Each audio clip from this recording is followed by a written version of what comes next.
Listen to me, Sam. If I yell bail out, you have a different job. You pull the pin on that thermite and you drop it right into the main gearbox. Then you take your .45 and you empty the entire magazine into the optical head. Your job is not to hit the target, Lieutenant. Your job is to protect the secret. Do you understand me? March 12th, 1943, Thorpe Abbots, England. The back of the canvas-covered truck stank of damp wool, old cigarette smoke, and the sharp, metallic tang of nervous sweat. Second Lieutenant Sam Kincaid, clutching his B-4 bag, felt the truck lurch to a halt, the brakes groaning in the damp air. "All right, ladies, welcome to the 100th. Home." The driver, a grizzled technical sergeant, barked without turning around. Kincaid and the rest of his Cruton men, fresh from the States, green as the English grass piled out into a sea of mud. The sky was a low, oppressive sheet of grey. Drizzle hung in the air, cold and penetrating. All around them, Nissen huts hunkered down in the muck, and in the distance, a B-17F, Flying Fortress, was practicing circuits, its 4 Wright Cyclone engines thundering a constant, guttural roar that vibrated in Kincaid's teeth. They were marched to a briefing room by an operations officer, a Captain Miller, who looked like he hadn't slept in a week and had forgotten how to smile. His eyes scanned the new crew with a mixture of pity and impatience. "You are replacements," Miller said flatly, his voice cutting through the small room. "Your job is to put bombs on a target. The Luftwaffe will try to stop you. The flak will try to stop you. The weather will try to stop you. Most of you are specialists. Navigator, you navigate. Radio man, you radio. Gunners, you gun. Pilot," he nodded at Kincaid's pilot, Captain Jensen, "you fly." Then he locked eyes with Kincaid. "And you, Lieutenant, you're the Bombardier. You're the man who pushes the button. You're here to break things." Later that day, Miller took them to the hard stand to meet their ship. She was a B-17F, serial number still fresh, smelling of high-octane fuel, oil, and new aluminum. Kincaid, as the Bombardier, was the first to crawl up through the hatch in the belly and make his way forward, worming past the navigator's station and into the plexiglass nose. This was his office. This tiny, transparent bubble was where he would fight the war. Captain Miller crawled in after him, filling the cramped space. He pointed to the floor. Bolted securely, covered by a heavy canvas tarp tied with thick cord, was a large, grey-green metal box. "This," Miller said, his voice low, "is what I need to talk to you about. The other men, the gunners, the radio op, they don't need to know. This is for you and the pilot." Kincaid felt a small thrill. A secret. Miller pointed a finger at the box. "This is an AFR-5 synchronization radio. It's supposed to link all the planes in the formation. It's a failed experiment. It's junk. It weighs 50 pounds and it doesn't work. The brass in Washington thought it was a brilliant idea, but it's an idiot box. It's useless." Kincaid looked at it. It was incredibly complex looking for a useless radio. There were knurled knobs and what looked like small, glass-covered ports, all hidden under the canvas. "Here's your order, Lieutenant." Miller's voice was hard. "You will never touch it. You will never untie that canvas. You will never ask questions about it. If anyone not on your crew asks what it is, you tell them it's a radio, and it's broken. Your actual bombsight is this." Miller gestured to a much simpler, older-style optical sight, mounted to the sidier, reflex sight that Kincaid had trained on, but which was notoriously inaccurate for high-altitude bombing. Kincaid was stunned. "Sir? We're supposed to hit targets from 25,000 feet with that?" "You're supposed to hit France from 25,000 feet, Lieutenant. You'll be dropping with the lead ship anyway. Just toggle when he toggles. Your main job is that 50 caliber machine gun right in front of you." It was a profound disappointment. All those months in training, all the talk of precision bombing, and he was being told to just follow the leader and act as a nose gunner. The most sophisticated-looking piece of equipment in his entire station, the one thing that looked like it could do the job, was a dumb radio he was forbidden to touch. Over the next 2 weeks, the crew flew practice missions. Kincaid learned the rhythms of the base. He heard the other new Bombardiers griping in the mess hall. "What's with the idiot box, anyway?" one asked. "Heard it's a new radio the Brits gave us. Doesn't work with our frequencies," said another. "My crew chief told me it's just ballast, to keep the nose heavy on takeoff." The deception was total. The new crews, the replacements, the men who would be risking their lives in just a few days, all accepted it. It was just one more piece of baffling, frustrating army bureaucracy. They were told to ignore the heavy, complex, secret box bolted to the floor of the cockpit, the box that was guarded on the ground and covered in flight. They were told it was useless junk. They had no idea that idiot radio was the single most expensive, most important, and most secret piece of technology in the entire Allied arsenal. April 17th, 1943, 04:00 hours. Briefing room, RAF Thorpe Abbots. The room was a hot, smoky fog. Kincaid, wedged on a wooden bench between his navigator and pilot, could barely keep his eyes open. The air was thick with the smell of stale coffee, sweat, and fear. At the front of the room, a massive map of Europe was hidden behind a black curtain. Colonel Chick Harding, the group commander, stepped onto the platform. The chatter died instantly. "All right, gentlemen. Good morning." His voice was gravel. An aide pulled the curtain back. A red yarn line stretched from Thorpe Abbots, across the North Sea, over the coast of occupied Holland, and deep into Germany. The target, Bremen. Specifically, the Focke-Wulf aircraft factory. A low, collective groan went through the room. Bremen was a flak city, one of the most heavily defended targets in the Reich. "Your target," the intelligence officer took over, "is the main assembly hall. Here." He tapped a magnified photo. "We have to hit this building. Not the city, not the docks. This building. The 100th is leading the wing. Precision, gentlemen. That's the only thing that matters." Kincaid glanced at Captain Jensen. The pilot's jaw was set, his eyes fixed on the map. Precision? Kincaid thought bitterly. With a reflex sight and a prayer? 0943 hours. 24,000 feet, approaching the German coast. "Oxygen check. Kincaid, check in." Jensen's voice over the intercom was tinny, distorted by the rubber mask. "Bombardier to pilot, check. Oxygen on. Systems green," Kincaid replied, his voice a vibration in his own throat. His world was plexiglass and raw, blinding sunlight. Below, the North Sea was a dark, wrinkled sheet. His fingers, numb inside his fleece-lined gloves, rested on the triggers of his .50 caliber machine gun. His real bombsight, the dumb reflex sight, was powered off. He was just a passenger, a lookout. "Bandits, bandits, 2 o'clock high," the top turret gunner screamed. Kincaid's head snapped up. Black specks, growing with terrifying speed. Focke-Wulf, 190 seconds. They flashed past, cannon winking, and 20mm shells tore the air with a sound like ripping canvas. A B-17 Inches, the low squadron, 100 yards away, suddenly blossomed a bright orange flower from its H-3 engine. The plane held for a moment, then its nose dipped. It began a long, sickening, spiraling fall. No chutes. Kincaid's knuckles were white. His entire body was rigid with terror. "Navigator to pilot. IP in 4 minutes." "Roger," Jensen said. "Bombardier, stand by." Stand by for what? Kincaid thought. To watch the lead ship drop? "Pilot to Bombardier." Jensen's voice was different. Colder, tighter. "Kincaid, you paying attention?" "Yes, sir. Standing by." "Forget what Miller told you. Forget the radio story.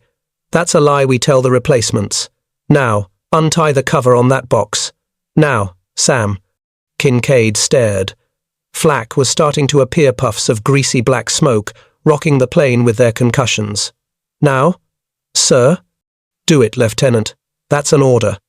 His fingers, clumsy with cold and confusion, fumbled with the knots on the canvas tarp. The cords were frozen stiff.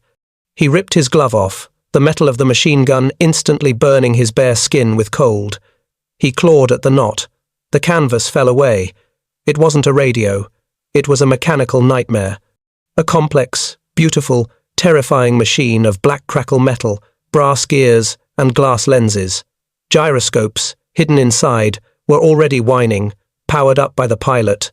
There were two large knobs for rate and drift, and a small eyepiece on a gimbal. "Sir, what is this?" Kincaid breathed, his words fogging on his oxygen mask.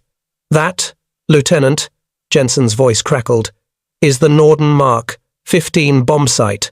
That's the PICKLE barreler bomber. You spent 6 months training on the simulator for this. You just didn't know it. Now get to work. I'm hooking you to the C1. You have the airplane, Kincaid. You are flying the ship." Kincaid's stomach dropped. The C1 was the autopilot. The Norden could be slaved directly to it. By turning the knobs on the sight, he would be steering the entire 30-ton bomber. The lie was staggering. The idiot box, the failed radio, was the most guarded secret of the war. He wasn't just a lookout. He was the entire reason they were here. "Flak thickening, skipper," the co-pilot yelled. "Hold her steady," Jensen ordered. "It's Kincaid's ship." Kincaid wiped the frost from the optical port with his bare hand. He leaned forward, pressing his eye to the rubber cup. He saw the world through a new lenser grid, a crosshair, and far below, the sprawling complex of the Focke-Wulf factory. I have it," he stammered, his hand finding the familiar drift knob. "I have the target." The world shrank to a small, circular piece of glass. Through the Norden's telescope, the Focke-Wulf factory, still miles away and 24,000 feet down, was a tiny, perfect model. Kincaid could see the grid of streets, the river, and the distinct, X-shaped roof of the main assembly hall. Navigator to Bombardier, feeding you ground speed, 310. Wind, from 270, at 45 knots. Copy. Kincaid grunted, his bare fingers spinning the complex dials, entering the data. He felt the gyros inside the bombsight whine and shift, a living thing beneath his hands. The C1 autopilot was engaged. He was flying the B-17. "Flak, heavy, 12 o'clock, level," the co-pilot barked. The thump-thump THUMP began. The world outside the eyepiece was a nightmare of greasy, black clouds. Each one was a small, personal death, and they were flying straight into them. The plane lurched, a violent kick that threw Kincaid against the rubber eyepiece. "Hold her, Jensen," Kincaid yelled, his voice cracking. "It ain't me, kid, it's you. You're flying. Stay on the damn sight." Kincaid bit his lip, tasting the copper of his own blood. He reacquired the target. The crosshairs were off. He twisted the rate knob. The plane responded, a slow, ponderous crab. He was steering the entire formation. Hundreds of men, dozens of planes, all lined up behind him, trusting him to fly a straight line through hell. "Fighters, 6 o'clock, they're coming through," the tail gunner screamed, his 50 seconds opening up in a long, deafening BRRRAP. The plane shuddered as the tail gunner fired. Kincaid flinched, but held his eye to the sight. He couldn't look. He couldn't help. If he took his eye off the sight, they all missed. The entire mission, the fuel, the risk, the men who had already died would be for nothing. Fly the sight. Fly the sight. The factory grew larger. He could see individual windows now. The black flak puffs were everywhere, a dense, lethal forest. A piece of shrapnel pinged off the plexiglass, inches from his face, leaving a spiderweb crack. He didn't breathe. "Bomb bay doors, open!" he called, flipping the switch. He felt the hydraulic groan beneath his feet, and the sudden, chilling rush of 60 below zero air blasting up into his compartment. The plane's drag increased. The target was drifting. He corrected. 30 seconds to release, he called, his voice a hoarse whisper. His job now was simple and impossible. Keep the vertical crosshair on the target, keep the horizontal crosshair on the target. The Norden was doing the rest. Its mechanical brain was calculating the exact, infinitesimal moment to let gravity do its work. "Fighter coming in, 9 o'clock, the waist gunner yelled. THWACK, THWACK, THWACK. 20mm cannon shells stitched a line across their left wing. The plane dropped 50 feet in a stomach-dropping lurch. "God damn it, hold her!" Kincaid screamed, spinning the knobs frantically. He'd lost it. The assembly hall was gone, replaced by a blur of grey pavement. "Steady!" Jensen roared over the intercom. "Stay with it, Sam. Find it." Kincaid hunted, his eye scanning. There! He found the X-shaped roof again. He had 10 seconds. He put the crosshairs back on. His hand was shaking so violently he could barely keep it on the knob. The crosshairs drifted, centered, and locked. A small pin inside the sight, the bombing index, began to move. The machine had taken over. It was now flying the plane for the last few yards of the run, making its final minute adjustments.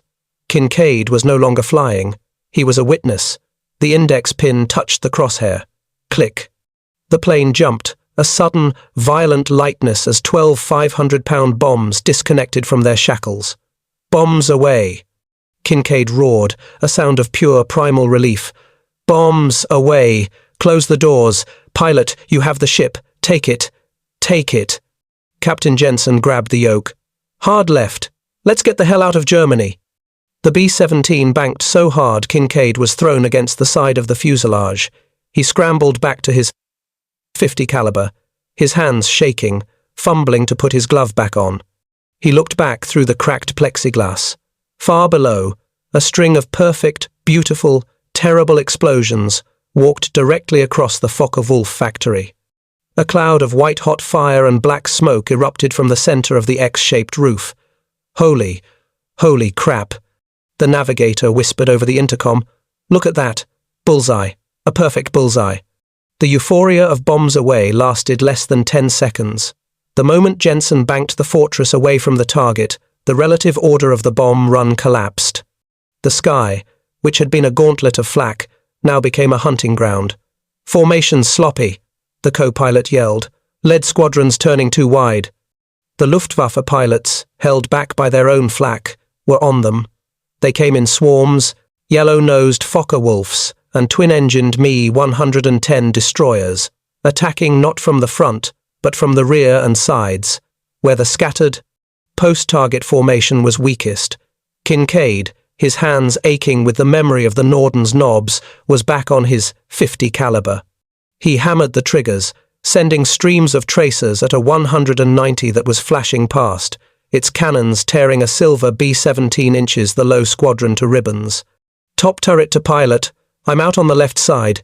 He's still coming. He's on our tail. Tail gunner, you see him?" "I see him. I'm on him." The tail gunner's voice was a high-pitched scream, almost lost in the chatter of his own guns.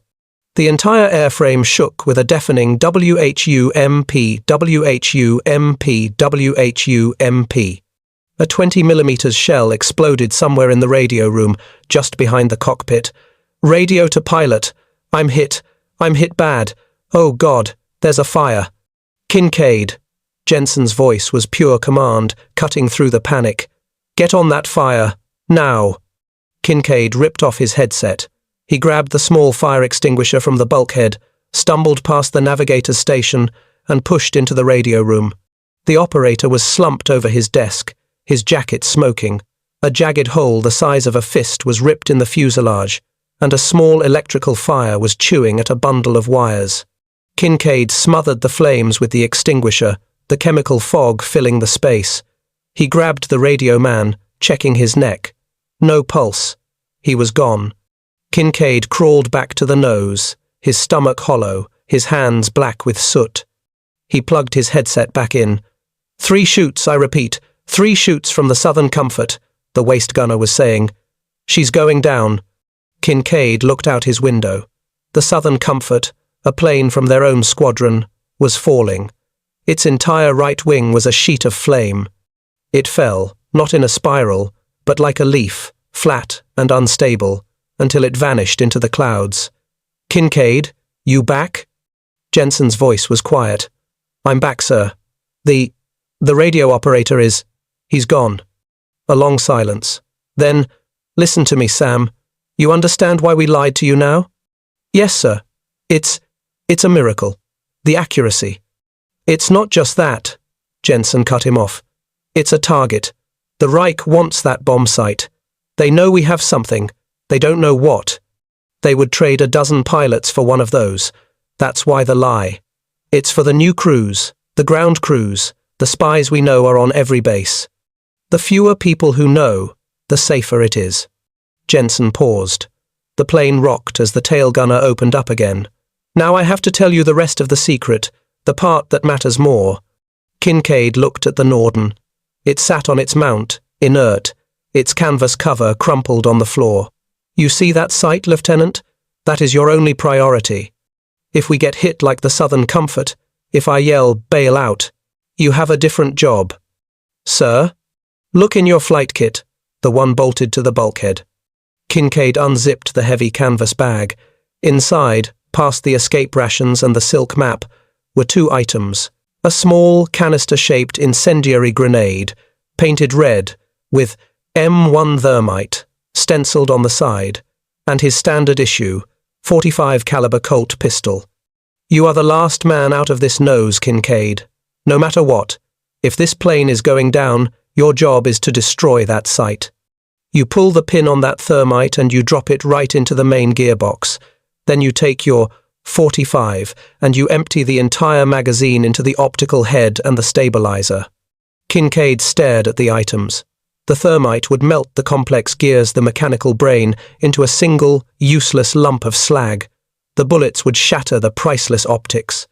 Your job is not to hit the target, Lieutenant. Your job is to protect the secret. Hitting the target is a bonus. You destroy that site. You do it before you save yourself. Do you understand me? The idiot box was no longer a tool. It was a curse. It was a 50-pound ball and chain. Kincaid realized, with a chilling certainty, that the army didn't just trust him with the bomb sight. They were making him its warden, its executioner, and, if necessary, its funeral pyre. I understand, sir, Kincaid said, his voice barely a whisper. Good. Now get back on that gun. We're not home yet. Kincaid chambered a new round in his. 50 calories, his hands moving with mechanical stiffness. The Southern Comfort was gone. The radio operator was gone. And the idiot box was sitting next to him, a 50-pound secret that felt heavier than the entire aircraft. He was no longer just a bombardier. He was a warden. Fighters, 3 o'clock low, the ball turret gunner called out. They're coming up, 4, 5 of them. Kincaid swiveled his gun, but they were too low, too far under. He was useless. He heard the thump, thump, thump of the ball turret's twin guns, a frantic, desperate bass line to the symphony of destruction. A Messerschmitt Bf 109, brilliant yellow nose, flashed up past them, its guns winking. It wasn't aiming for them.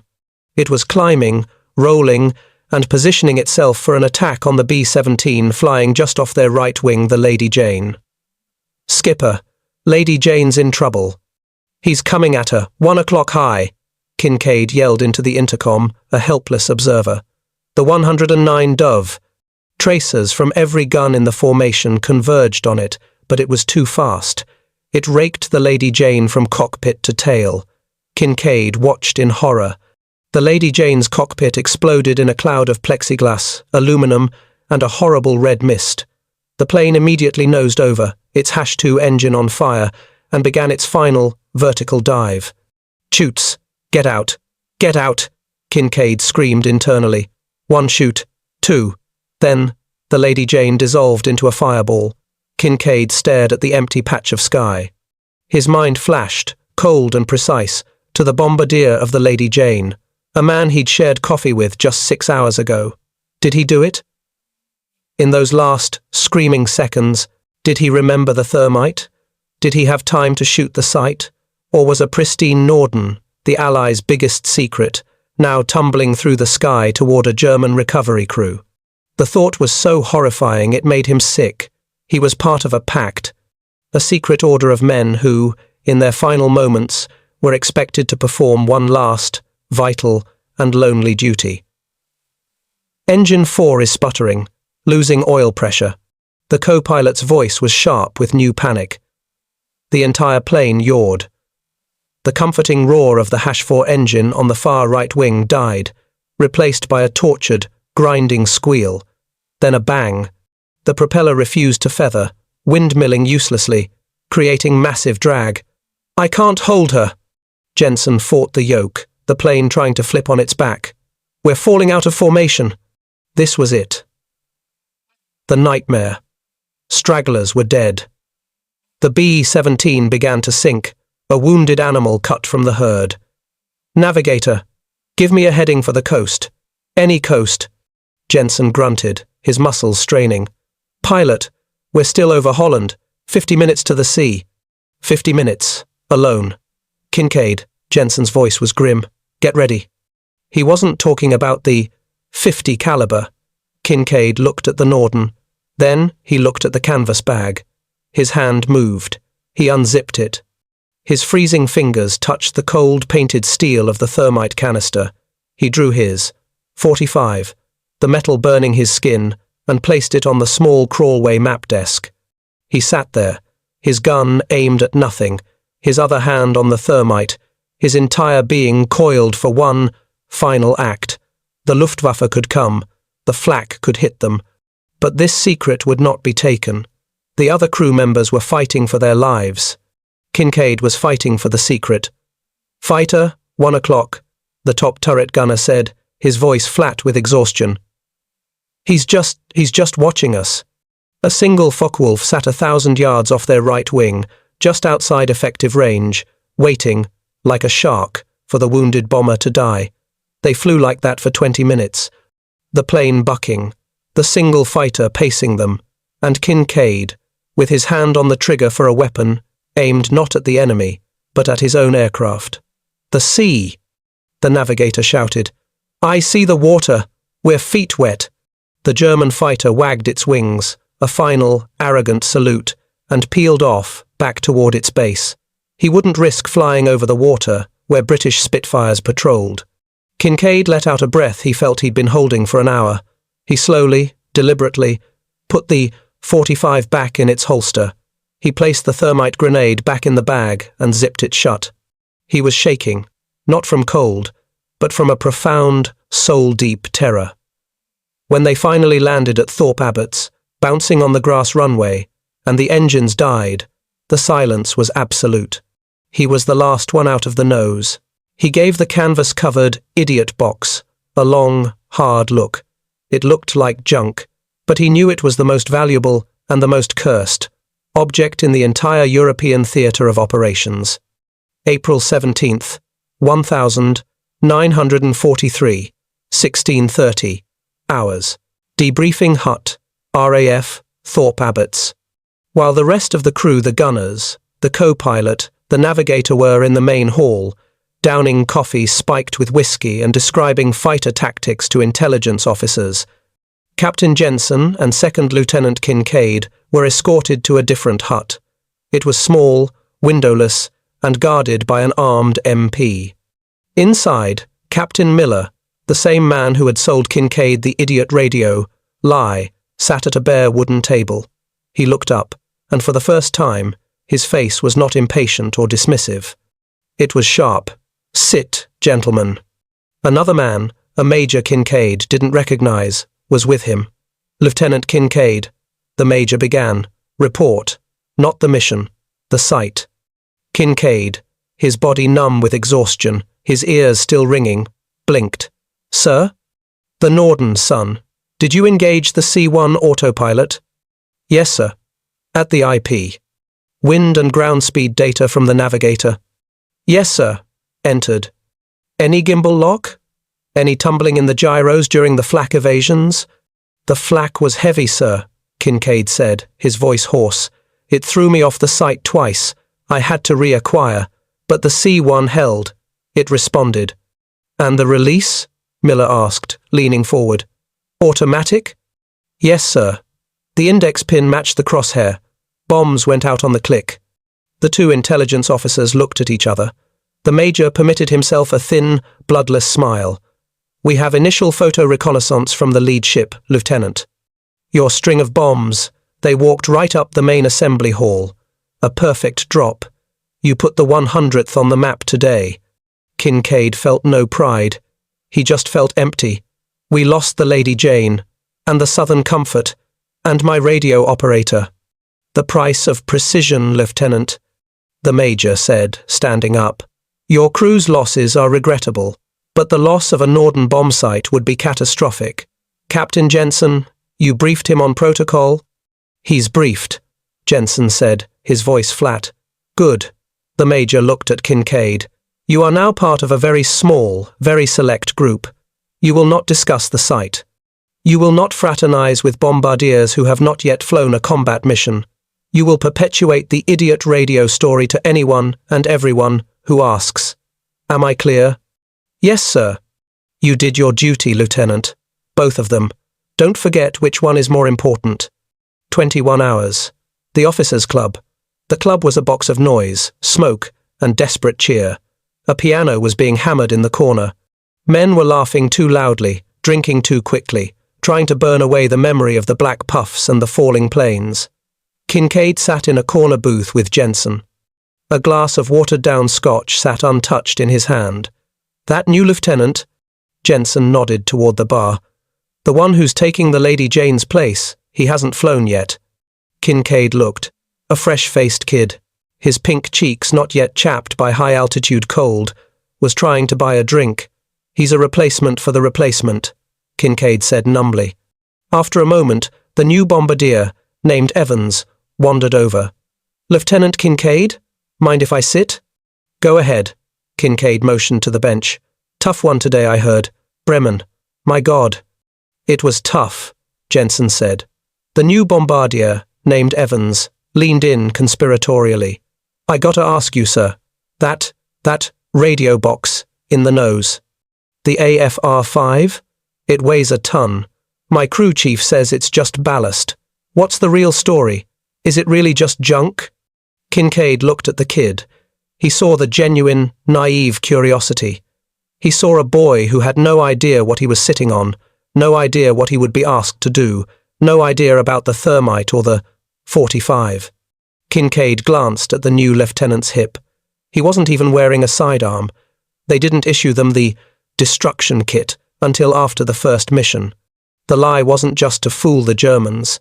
It was to protect their own men, to let them sleep, to let them fly their first mission in blissful, terrified ignorance, focused only on the flak and the fighters, not on the crippling, lonely responsibility of the secret in their lap. Kincaid picked up his glass. It's an idiot box, Lieutenant, he said, his voice dead. A 50-pound piece of junk Washington insists we carry. Don't touch it. Just do what they tell you. The replacement nodded.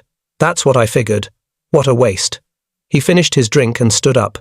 Well, see you at briefing. 0400. He walked away. Jensen looked at Kincaid. Not so easy, is it? No, sir. Kincaid finally drank his scotch. It burned all the way down. He now understood. He wasn't just a bombardier. He was a liar. He was a guardian. And he was utterly, completely alone, sitting in a crowded room. Across the club, he saw Captain Miller, watching him. Miller raised his glass in a silent, grim toast. Kincaid looked away. He had to fly tomorrow, and the day after that, and the cursed, brilliant, idiot box would be right there with him, his secret and his shame, all the way to the target.